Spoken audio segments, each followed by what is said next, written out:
Good evening, scholars and friends. It's time for tonight's bedtime story. Tonight, I will be reading Let the Children March, authored by Monica Clark Robinson and illustrated by Frank Morrison.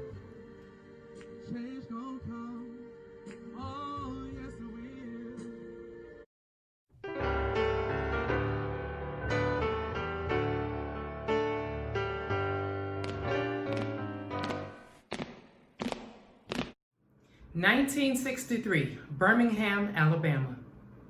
I couldn't play on the same playground as the white kids. I couldn't go to their schools. I couldn't drink from their water fountains. There were so many things I couldn't do. I woke up this morning with my man said.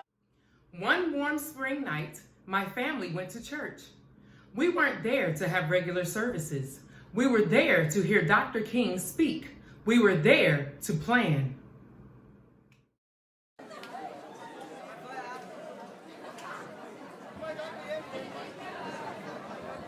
He wanted to raise an army of peaceful protesters to fight for freedom.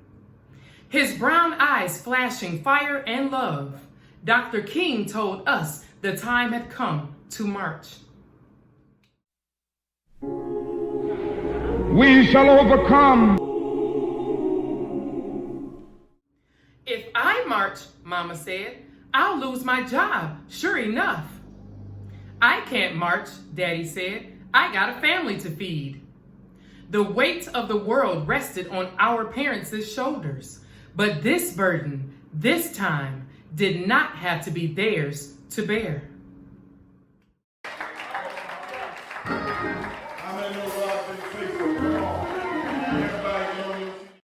I don't have a boss to fear, my brother said, or a job to lose.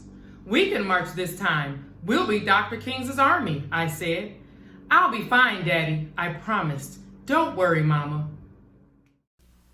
Hold on, just a little while. Why don't you hold? Dr. King didn't like children being put in harm's way. He was a daddy too, after all. But he said that though we were young, we were not too young to want our freedom. Let the children march. They will lead the way. It's been a long time coming. On May 2nd, a sunny Thursday, boys and girls, brothers and sisters, cousins and friends, we all met at the church, dressed in our best, feet ready. In a silence so loud that all I could hear was my racing heart, we began to walk.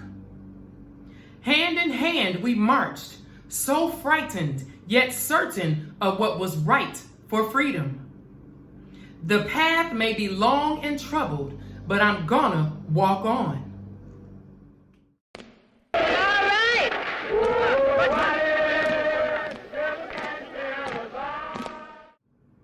Would I be hurt? Would we be heard? Would it all be worth it in the end? I wanted to run from the angry faces in the crowd, run from danger, run from fear.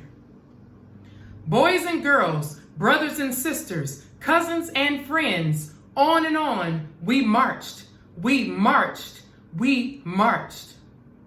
Singing the songs of freedom, 1,000 strong, we came.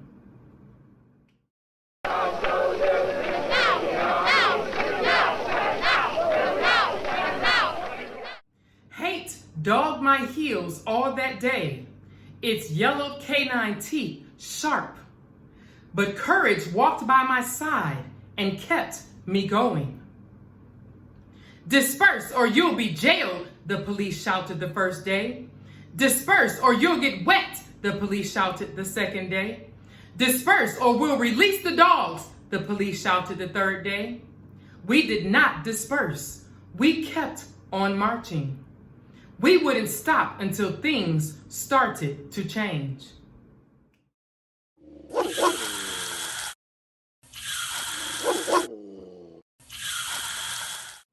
Hundreds of us went to jail the first day. and even more on the second. My turn wasn't until the third day. After I was sprayed by water stronger than anything I've ever felt, rough hands pushed me forward as I fell to my knees in the police wagon. I was going to jail. Dr. King reassured our parents. "Don't worry about your children," he said. "They're going to be all right. Don't hold them back if they want to go to jail, for they are doing a job for not only themselves, but for all of America and for all mankind."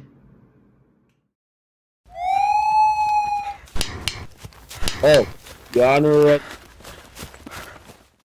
That night, crowded into a cell too small for even half the kids, we sang, "We shall overcome. Ain't gonna let nobody turn me around. And freedom is coming." Our parents couldn't be there with us, but we still sang, wrapped in the proud and loving arms of our ancestors.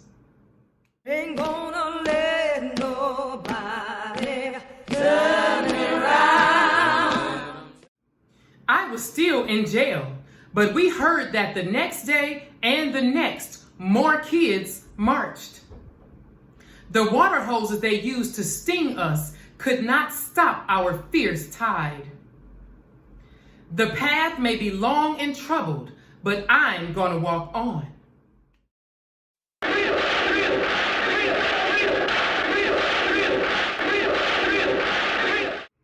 Turn the other cheek, we had been taught. Show love where there is hate. The world watched as hate bruised us, but for 7 days we walked only in love. The jail swelled to bursting, and even President Kennedy took notice.